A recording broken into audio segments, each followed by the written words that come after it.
이번에 영상을 만드는 계기는 제 딸에게 미안한 마음과 사과를 하고 싶어서이며 저에게 반성의 시간을 갖기 위해서입니다. 여기 오기 전에 목표 리스트 중 두 개였던 외국인 친구 만들기, 외국인들에게 먼저 인사 잘 해보기는 잘 해오고 있습니다.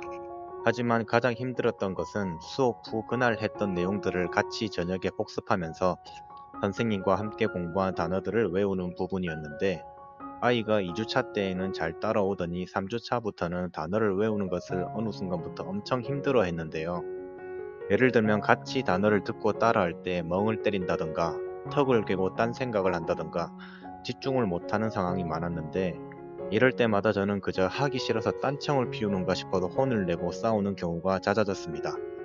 혼을 내니 아이는 울고 저는 달래고 이런 경우가 3주차 내내 상황이 반복되길래 아이의 속마음을 물어봤는데요. 하는 말이 "아빠 너무 힘들다 였습니다."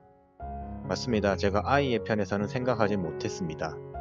아침부터 일어나서 매일 6시간씩 잘 알지도 못하는 영어로 수업을 하는 아이의 스트레스는 생각하지 못하고 그저 여기까지 온 비용이 아까워서 저녁에 같이 단어 몇 자라도 더 외우게 하려고 했던 제 자신이 부끄러웠습니다. 최초에 필리핀 한 달 살기 영상을 올렸을 때 아이에게 좋은 기억을 만들어주고 싶어서 출발하는 거라고 제 입으로 말을 했었는데, 공부로 스트레스를 주지 말자는 것인데요. 한국에서 온갖 학원 뺑뺑이를 돌릴 바에는 세상을 보는 시각을 넓게 만들어 주고 싶고, 이번에 기억에 남을 경험을 만들어 주기 위해서 해외 연수를 짧게 다녀오자고 계획을 잡게 되었습니다. 그 약속을 아빠인 제가 먼저 망각하고 있었더라고요. 이게 한국에서 가져온 초등 영어 학습지인데, 학원에서 따로 교재를 구입하지 않고 학원 선생님들에게 이걸로 수업을 해달라고 요청을 하고 저녁에 같이 복습했던 책입니다. 학습지는 괜찮으나 여기에서 아이가 매일 하루에 외울 수 있는 단어의 수에는 한계가 있었습니다.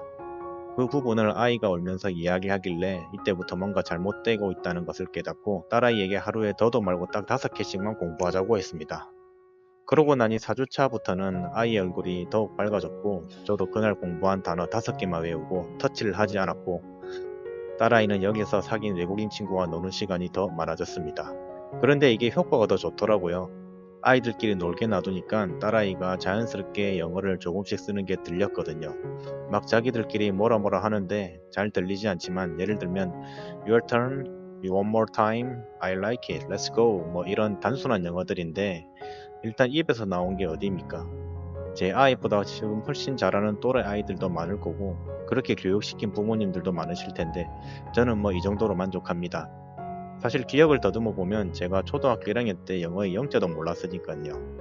우리 아이는 저보다 훨씬 진도가 빠른 거였습니다. 그래서 저는 이렇게 반성을 합니다. 아빠인 저는 영어 스피킹을 잘 하지도 그렇다고 못하지도 않는 중간 수준인데 외국인과 프리토킹 정도는 수월하게 하는 편입니다. 왜냐하면 직장을 다니던 시절이 있었는데 맡았던 부서가 해외 영업팀이라서 영어는 기본으로 장착해야 하는 스펙이었기 때문이죠.